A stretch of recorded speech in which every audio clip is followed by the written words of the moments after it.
Корона пандемијата повторно зема замав, Комисијата за заразни болести не гледа причина за нови рестриктивни мерки во моментов.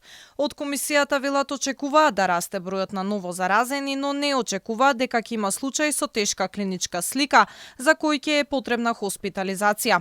Со оглед на малиот број на тестирани, тешко е да се утврди вистинската епидемиолошка слика, а според портпаролот на Комисијата Злате Мехмедовиќ, за да ја имаме вистинската слика за трансмисијата на вирусот, потребно е да се пристапи кон независни истражувања. Епидемиолошката состојба согласно сите параметри кои што ги имаме, а најважните се бројот на хоспитализирани, бројот на слободни болнички кревети и бројот на починати, се уште не става во зелената зона.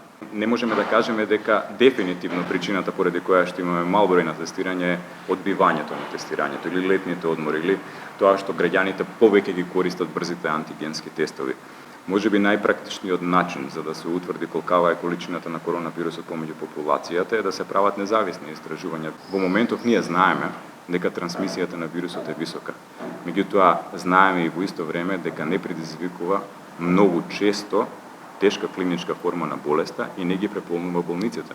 По денешниот состанок на Комисијата за заразни болести било заклучено дека Македонија се уште се наоѓа во зелена зона и дека здравствениот систем во смисла на болнички капацитети е подготвен. Она што е новина дека од идната недела ќе се стават во функција 5 ковид амбуланти во Скопје, преку кои ќе се зајакне примарното здравство како прв филтер за ковид пациентите.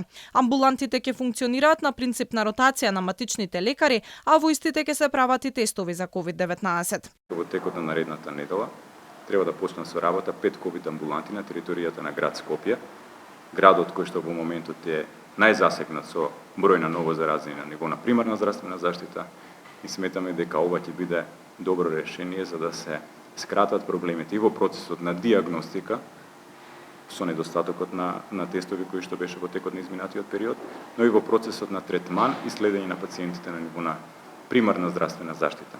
Кај 85% од заразените доминира сојот BA5 омикрон, а како што истакна Мехмедовиќ во однос на одредени информации дека дигестивните проблеми се индикација на COVID, велиот и ова не се чести симптоми на оваа варијанта. Во однос на коронавирусот и од Светската здравствена организација им порачаа на земите внимателно да ја следат состојбата. Предупредија дека очекуваат зголемување на бројот на смртни случаеви и не ја исклучија можноста да се појави нова варијанта на вирусот.